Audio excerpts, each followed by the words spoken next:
Muy buenos días, estimados estudiantes de la 92. Es un gusto poder saludarlos, ¿verdad? Se comunica con ustedes su profesor Ederón Cerveres Ofeijo. Jóvenes, les deseo lo mejor en esta semana. Bendiciones para ustedes y sus familias. Como les mencionaba, siempre será un placer, aunque sea por estos medios electrónicos, enviarles un saludo. Les agradezco a todos los estudiantes que en las guías anteriores, eh, la, de la 1 a la 5 en el caso de estudios sociales. Hoy compartimos la sexta guía de estudios sociales. Han estado trabajando y han estado preocupados, han estado haciéndome consultas, han estado mandándome sus evidencias, que es sumamente importante. Lo de las evidencias es muy importante, así que lo agradezco mucho. Eh, Vamos a trabajar un poco lo que es el tema del Islam, que ya se empezó a trabajar con la guía número 5, se va a trabajar con la guía número 6. Entonces este espacio es como para ubicarlos un poco a nivel de contenido, ¿verdad? Y ayudarles un poco a que tal vez comprendan mejor lo que están leyendo en el libro, lo que están trabajando en las guías de trabajo autónomo. En este caso, la guía 5 y guía 6. Guía 5 la semana pasada, guía 6 de esta semana. Eh, bueno, hemos trabajado durante varios días atrás, desde antes de la suspensión de clases y con las guías de trabajo autónomo anteriores, la Edad Media, ¿verdad? Que inicia con la caída del Imperio Romano de Occidente en el 476 después de Cristo y que donde ocurren, ¿verdad? Una serie de hechos importantísimos en la historia de la humanidad, como va a ser el surgimiento del sistema feudal que ya hemos estudiado, el surgimiento de los reinos romanos-germánicos, que es parte de este sistema feudal, ¿verdad? Propiamente. Hemos estudiado el desarrollo que tuvo las zonas rurales a partir del surgimiento del feudalismo, o sea, las zonas de campo, la agricultura, porque recuerden que el feudalismo estaba ligado al tema de la agricultura. Vimos mucho el asunto de la parte religiosa, lo que ha sido el cristianismo, ¿verdad? Como el cristianismo eh, se va a consolidar y se va a extender como una religión importantísima por regiones de Asia y por regiones de Europa especialmente, ¿verdad? A tal punto que la Iglesia Católica durante la Edad Media llegó a tener mucho, mucho poder. Eh, También surgieron divisiones dentro de ese cristianismo, recordemos el cristianismo ortodoxo y todo que hemos estudiado. Entonces eso es muy importante con respecto a esta religión. Otra religión importantísima que va a nacer y a consolidarse con la Edad Media va a ser el Islam, ¿verdad? Lastimosamente mucha gente asocia el Islam con terrorismo, con árabes asesinos, con problemas, con guerras, y es que lastimosamente en las regiones donde se practica el Islam, primero la prensa internacional tiene un manejo muy amarillista del Islam y ha provocado una islamofobia, o sea, que la gente odie a los musulmanes, que son los practicantes del Islam, hasta sin ninguna razón, sin saber nada de esa religión, la gente los odia, los tiene miedo, cuando no es así, muchachos. En cualquier religión hay personas extremistas que interpretan a su antojo o con un tema de poder, de tierras, un tema económico, la parte religiosa y manipulan a la población. Ocurre en el Islam con esos extremistas religiosos y ocurre en el cristianismo, en el judaísmo y en otras religiones, ¿verdad? Pero vieran que está comprobado que si hay alguien que respeta las prácticas religiosas de otras personas, son los musulmanes, son las personas que practican el Islam. Son personas muy religiosas, muy concentradas, muy educadas en la parte religiosa y que respetan las diferencias. De hecho, el Islam como tal respeta y reconoce a profetas judíos y cristianos. De ahí lo interesante de esto, ¿verdad?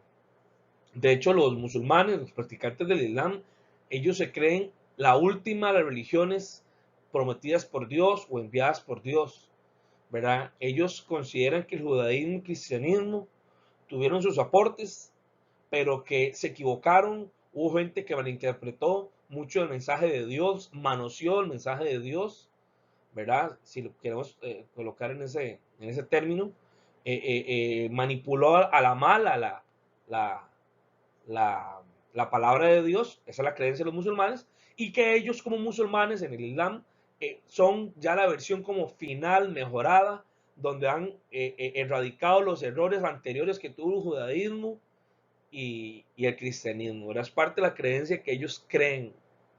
Entonces, para que lo tengan en cuenta de cómo funciona un poco esto del Islam, de los musulmanes, y que es una religión que ha crecido mucho en los últimos años y para algunos especialistas se cree que de aquí al 2050 puede ser una de las religiones más practicadas a nivel mundial, porque aquí vamos a estudiar que se expandió principalmente durante la Edad Media, que es el periodo de la historia que estamos todavía, pero se ha extendido a través del tiempo y en la actualidad es una religión muy, muy importante con mucha influencia. En el caso del Islam y los musulmanes, no, primeramente debemos quedar claro que los musulmanes son las personas que practican el Islam, ¿verdad? Esta religión, como les mencionaba, nació en la Edad Media y se consolidó su expansionismo por África, Asia y Europa durante la Edad Media. Y como ustedes ya han leído, el gran fundador de esta religión va a ser Mahoma. Mahoma es el último de los profetas, el gran profeta enviado por Dios.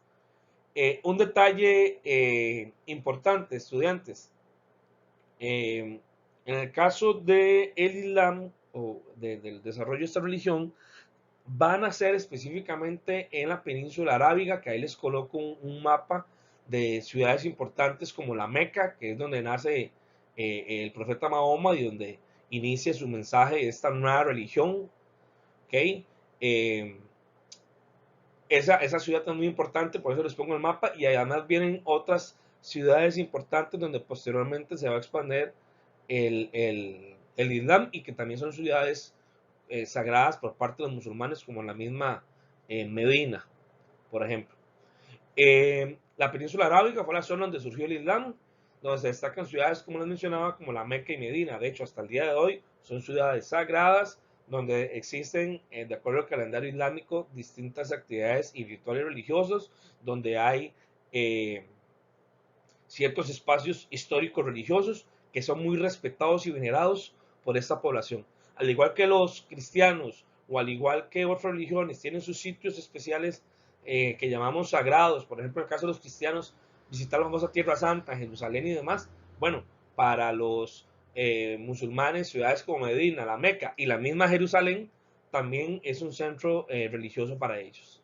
¿Qué es lo interesante de Jerusalén? Jerusalén se convierte en el centro religioso de los judíos, de los cristianos y también de esta tercera religión que sería el Islam. Aunque reitero, en el caso de los musulmanes se destaca especialmente lo que es la Meca y Medina. Mahoma, el último de los profetas, vean. Mahoma, de acuerdo a la tradición, ¿verdad? De acuerdo a la cultura religiosa, eh, propiamente, eh, Mahoma va a recibir, reitero, de la creencia de los musulmanes, va a recibir la visita en varias ocasiones del arcángel San Gabriel. El mismo que en el caso de la tradición cristiana le anunció a María que iba a concebir por ahora el Espíritu Santo al Hijo de Dios, a Jesucristo. Mahoma recibe visitas del arcángel San Gabriel, donde el arcángel San Gabriel le indica a Mahoma lo de estas nuevas prácticas religiosas, lo de que Mahoma guía a su pueblo como último de los profetas enviados por Dios.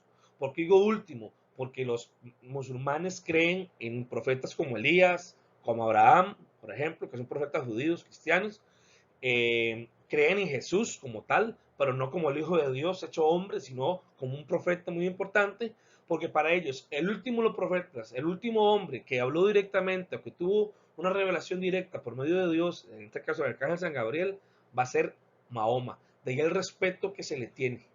¿Okay? Por eso es considerado el sello de los profetas, el último de los profetas enviados por Dios, y los musulmanes a Dios, como tal, el nombre que le dan es Alá, ¿verdad? Las enseñanzas de Mahoma, eh, sus seguidores, ¿verdad? Fueron recopilándolas en un libro, que es el libro sagrado de los musulmanes, que es el Corán, ¿verdad? El Corán es muy interesante porque a nivel literario toda se investiga porque tiene rimas prácticamente perfectas, es como pura poesía lo que ofrece el Corán. Eh, ahí se vienen las enseñanzas religiosas del pueblo musulmán. Eh, entonces es un libro muy importante, de hecho prácticamente se estudian desde muy pequeños, hasta lo memorizan los musulmanes desde muy pequeños sus sagradas escrituras. Entonces ese elemento es muy importante a nivel de las prácticas de ellos con respecto al Corán. El expansionismo del Islam. como lo hablábamos antes, el Islam nace en la Meca, propiamente en la península arábiga, en lo que es hoy Arabia Saudita. Pero rápidamente, tanto por medio de Mahoma como sus sucesores en el poder religioso y político en esa zona, van a lograr conquistar y expandir los dominios de los musulmanes. Para ellos empiezan a conquistar nuevos territorios y a la población de esos territorios las convierten al Islam. Entonces, esa parte es muy importante. El rápido crecimiento de los creyentes musulmanes generó problemas religiosos y políticos. Como todo elemento que crece de forma tan rápida, pues van a generar ciertos problemas internos, ciertos temas de interpretación, cierta gente que cuestiona a Mahoma y demás, ¿verdad? Entonces fue tan rápido el crecimiento, ya va a ser tanta población dentro de la península arábiga que va a ser musulmana, que empiezan a haber ciertos conflictos, guerras internas. Entonces, Mahoma tuvo que salir de la Meca, ¿okay?, hacia la famosa ciudad de Medina, que es la que les mencionaba, ¿verdad? A ese hecho histórico se le conoce como la Égira, que es, reitero, este proceso donde Mahoma tuvo que salir huyendo hacia Medina. Luego, años después, en el año 630 después de Cristo, Mahoma reúne un ejército e ingresa victorioso nuevamente a la Meca, regresa a la Meca y triunfa con su ejército y logra unificar ahora sí a toda la península arábiga bajo el Islam, bajo esta práctica religiosa.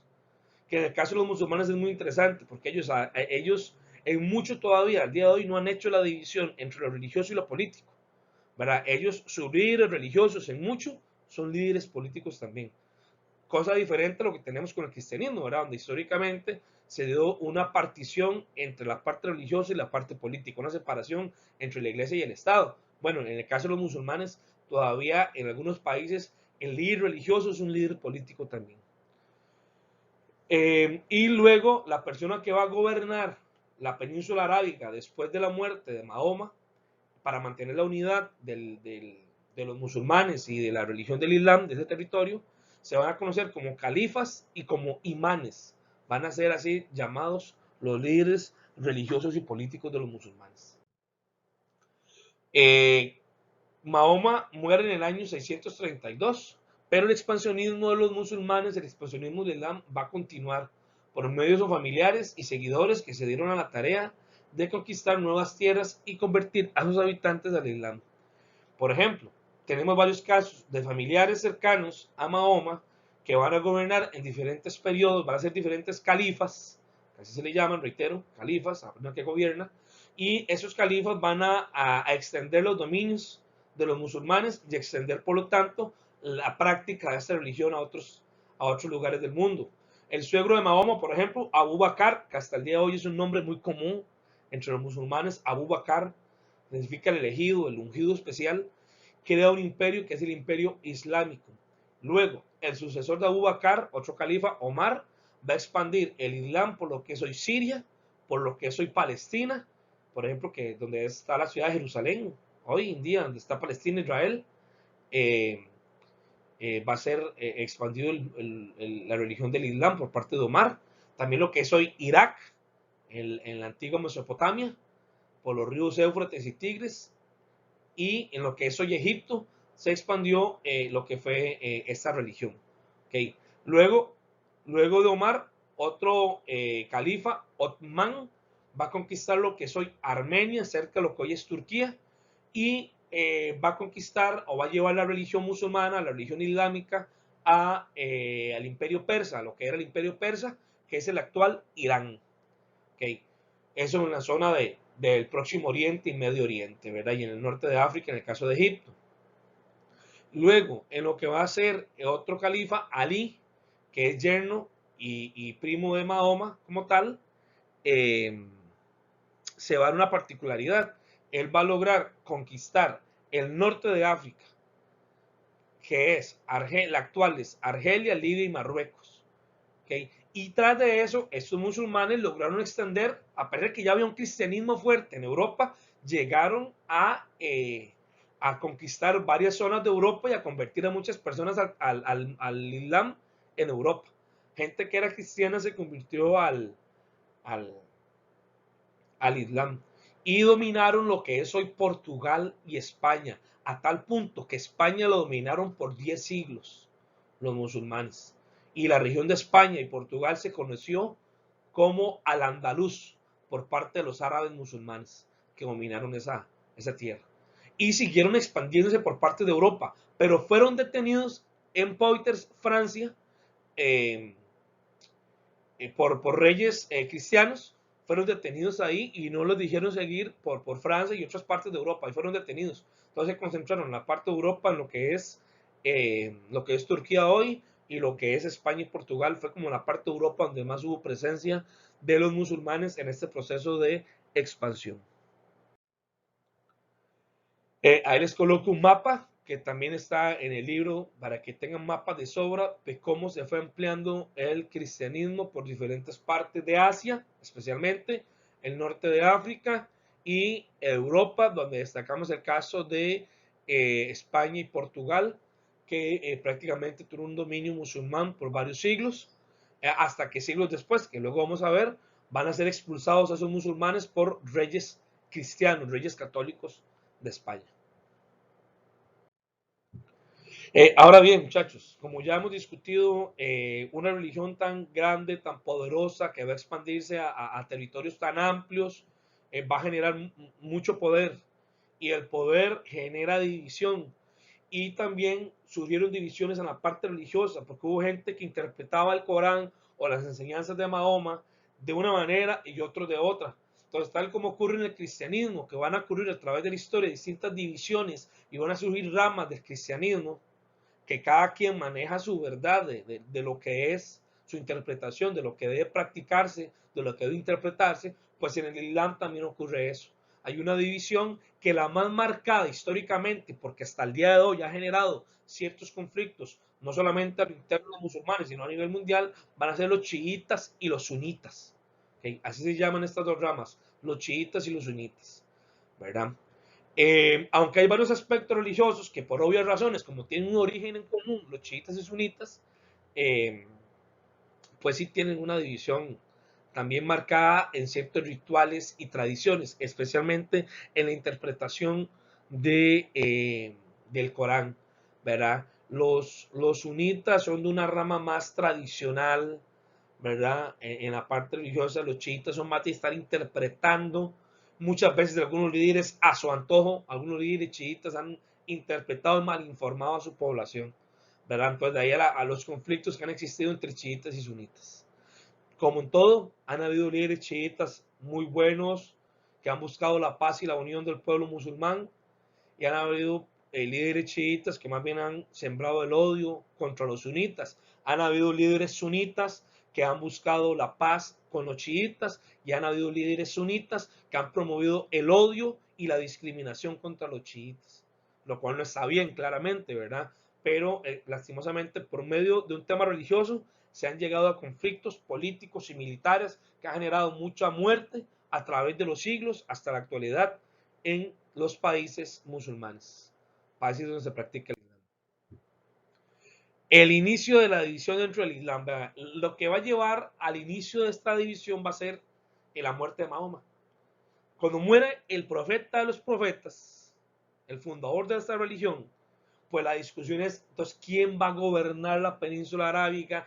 ¿Quién va a gobernar el pueblo musulmán? Unos creían que debía ser por medio de lazos familiares ligados a Mahoma, o sea, familiares eh, de Mahoma, sus yernos, sus sobrinos, sus hijos, sus suegros, sus familiares más cercanos. Mientras otros sectores de la población creían que no era justo esa manera, que Mahoma fue el gran profeta, pero que a partir de su muerte, quien debía gobernar al pueblo musulmán debían ser califas e imanes elegidos por el pueblo musulmán. ¿Okay? Entonces, vean la diferencia.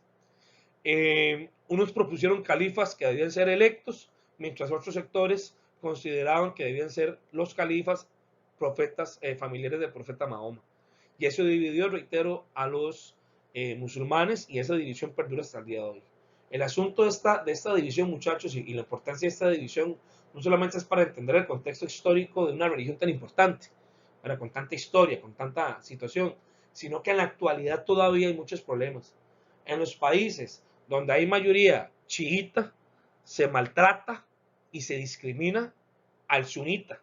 Y en los países donde hay mayoría sunita, mayoría de población sunita, se maltrata y se discrimina fuertemente a la población chiita. Y obviamente eso ha generado terrorismo, guerras internas y muchos problemas. Como les mencionaba, eh, los chiitas creen firmemente en la sucesión del poder por parte de derecho de sangre, o sea, por medio de los descendientes de Mahoma o familiares ligados a Mahoma, mientras los sunitas creen que el califa debe elegirse por mayoría de la población. Entonces vean esa diferencia. En el caso de los chiitas, otra diferencia interesante es que los imanes o jefes supremos religiosos no fallan. Como son de origen divino, como tienen un mensaje y un envío especial enviado por Alá, pues estos imanes no fallan. Entonces, las decisiones que tomen para el pueblo, pues la gente las respeta y punto. Mientras que en el caso de los sunitas, consideran a los imanes o jefes supremos religiosos como líderes religiosos, está bien, pero no los consideran infalibles, no consideran que deben tener alguna condición especial y se les puede cuestionar. Entonces vean la diferencia que hay entre un chiita y un sunita. Otra diferencia especial, los sunitas, que por cierto son la mayoría de la población musulmana a nivel mundial, los sunitas son más tradicionales en sus costumbres y ritos religiosos. Sus rituales, reitero, ellos son más tradicionales, se apegan un poco más a las sagradas escrituras como tal, tratan de no hacer muchas interpretaciones, respetan la palabra tal como está. ¿Okay? Y sus líderes religiosos tienen que someterse a las leyes civiles, a las leyes de cada país. Mientras que los líderes chiitas, los líderes religiosos chiitas, la otra rama, ellos poseen mayor influencia política y religiosa, ellos sí tienen la potestad de interpretar libremente sus escrituras, en este caso el Corán, y esas interpretaciones es lo que ha provocado, por ejemplo, que surjan grupos extremistas dentro de los chiitas, como el famoso grupo Al-Qaeda, que Al-Qaeda es reconocido a nivel mundial por ser un grupo musulmán chiita que ha provocado atentados terroristas en todo el mundo, muy conocido el atentado terrorista contra las Torres Gemelas en Estados Unidos en el año 2001, ¿verdad? Que se considera como autor al grupo Al-Qaeda de origen chiita. ¿Verdad? No todos los chiitas son terroristas, que quede claro, pero sí muchos líderes religiosos al interpretar de una manera extremista los textos religiosos, pues de mucha gente se cree esa interpretación extremista y creen que ellos tienen que matar o destruir a todo aquel que los haya criticado a ellos o a todo aquel que no sea o que no respete a Alá y a su religión. Entonces, de ahí el problema que ha habido históricamente con los chiitas, aunque reitero, no es que los sunitas no hayan cometido errores, porque también reitero, han habido sunitas que han provocado el odio y la discriminación contra los chiitas y eso no es correcto. Vean, de hecho, hasta la actualidad, esas diferencias que existen entre chiitas y sunitas han provocado conflictos en Siria, en Palestina, en Irán, en Irak, en Afganistán. En varios países han habido conflictos por sunitas y chiitas, atentados terroristas, han matado líderes políticos, líderes religiosos de un lado y de otro, ¿verdad? Por ejemplo, yo a ustedes les estoy compartiendo en la guía de trabajo una noticia de la BBC de Londres, donde explican un poco las características y las diferencias entre chiitas y sunitas y nos dan ejemplos de conflictos actuales, de problemas actuales que ocurren entre las ramas chiitas y sunitas y cómo este odio muchas veces entre personas de una y otra rama, pues ha llevado a atentados terroristas, a muertes de niños, muertes de mujeres y cosas que no están bien, ¿verdad? Porque los extremos, independientemente de la religión, no son correctos. Entonces, más o menos, chicos, para que ustedes entiendan esta parte que hemos estado estudiando en la guía 5 y ahora en la guía 6, para que tal vez puedan avanzar. Para mí es un gusto saludarlos, les deseo un excelente día, bendiciones.